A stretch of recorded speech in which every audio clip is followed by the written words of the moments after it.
नमस्कार।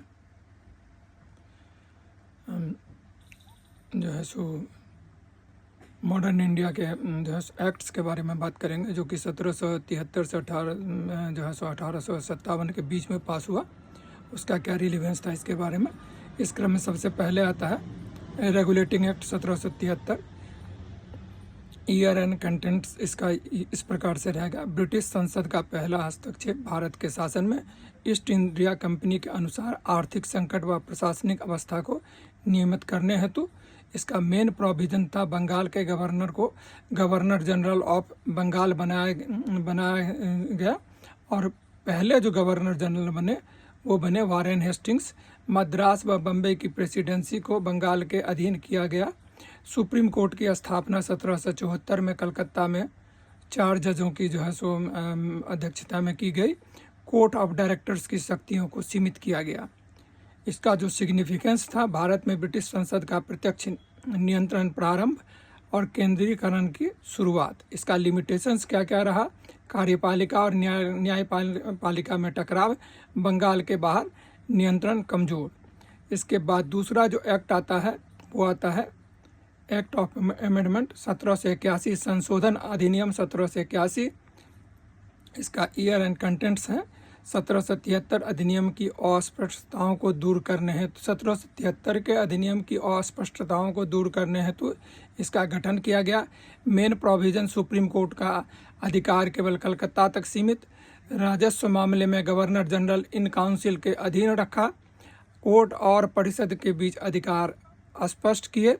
सिग्निफिकेंस, कार्यपालिका और न्यायपालिका के टकराव को कम किया। ब्रिटिश जनता के पक्ष में झुकाव बना रहा। ये इसका लिमिटेशंस रहा। थर्ड जो है वो है Pitt's India act 1784, Pitt's India अधिनियम 1784। ईयर कंटेंट्स इसका ये है, ईस्ट इंडिया कंपनी की राज्य और वाणिज्य कार्यों में विभाजित करने हेतु मेन प्रोविजन इसका जो था बोर्ड ऑफ कंट्रोल की स्थापना। ब्रिटिश सरकार की प्रतिनिधि, राजनीतिक मामलों में नियंत्रण, कोर्ट ऑफ डायरेक्टर्स व्यापारिक मामले में। भारत में गवर्नर जनरल को अन्य गवर्नरों पर नियंत्रण। सिग्निफिकेंस, ब्रिटिश भारत पर ब्रिटिश सरकार का सीधा नियंत्रण मजबूत। लिमिटेशंस, दोहरे नियंत्रण, ड्यूअल कंट्रोल से भ्रम बना रहा। ठीक है ना। तो ये है। इसके बाद एक और एक्ट ले लेते हैं, चार्टर एक्ट 1793, चार्टर अधिनियम 1793। ईयर एंड कंटेक्स्ट जो रहा 20 वर्ष के लिए कंपनी का व्यापारिक अधिकार नवीनीकृत। मेन प्रोविजन जो रहा, गवर्नर जनरल की सैन्य और नागरिक शक्ति की पुष्टि, बोर्ड ऑफ कंट्रोल की शक्ति बढ़ी, कंपनी शासन स्थिर हुआ। ये सिग्निफिकेंस था इसका। और लिमिटेशंस, भारतीय प्रतिनिधित्व की कोई व्यवस्था नहीं। पांचवा जो एक्ट आया वो आया चार्टर एक्ट 1813, चार्टर अधिनियम 1813। ईयर एंड कंटेक्स्ट इसका रहा, कंपनी का व्यापारिक एकाधिकार समाप्त सिवाय चाय व चीन व्यापार में। ठीक है ना। मेन प्रोविजन जो रहा, भारतीय को व्यापार व्यवसाय में भागीदारी, मिशनरियों को भारत में प्रवेश की अनुमति, शिक्षा के लिए 1 लाख रुपए का प्रावधान। पहली बार शिक्षा के लिए 1 लाख रुपए का प्रावधान इसी एक्ट में किया गया। एक इम्पॉर्टेंट चीज़ है, इसको नोट कर लीजिए। स्वतंत्र व्यापार का प्रारंभ, शिक्षा व धर्म प्रचार का प्रवेश। लिमिटेशंस रहा, राजनीतिक सुधार नगण्य।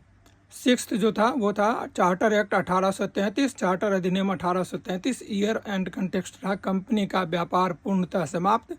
गवर्नर जनरल ऑफ बंगाल को गवर्नर जनरल ऑफ इंडिया बनाया। पहले ही जो बनने वाले थे वो थे लॉर्ड विलियम बेंटिक। भारत का एकीकृत शासन, दास प्रथा समाप्त। भारतीयों को सरकारी नौकरी में समान अवसर का प्रावधान, इक्वालिटी दिया गया इंडियंस एंड जो है फॉरेनर के बीच में।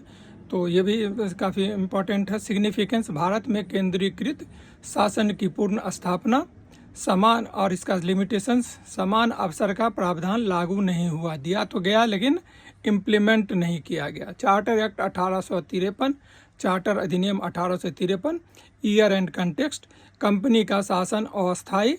मेन प्रोविजन विधायी और कार्यपालिका कार्य अलग अलग, विधान परिषद का विस्तार, प्रतियोगी परीक्षाओं द्वारा ICS में भर्ती, आधुनिक सिविल सेवा का प्रारंभ और भारतीयों की भागीदारी नगण्य, ये लिमिटेशंस था इसका, ठीक है ना।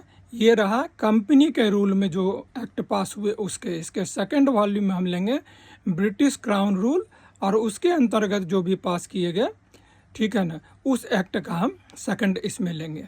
और ये हम इस हिसाब से जो है सो ये कर रहे हैं ताकि आगामी जितने भी परीक्षा हैं उस सब में ये काम आए। मॉडर्न हिस्ट्री से हमने शुरू किया है, ठीक है ना, और सिलसिलेवार ढंग से इसको हम ये करेंगे।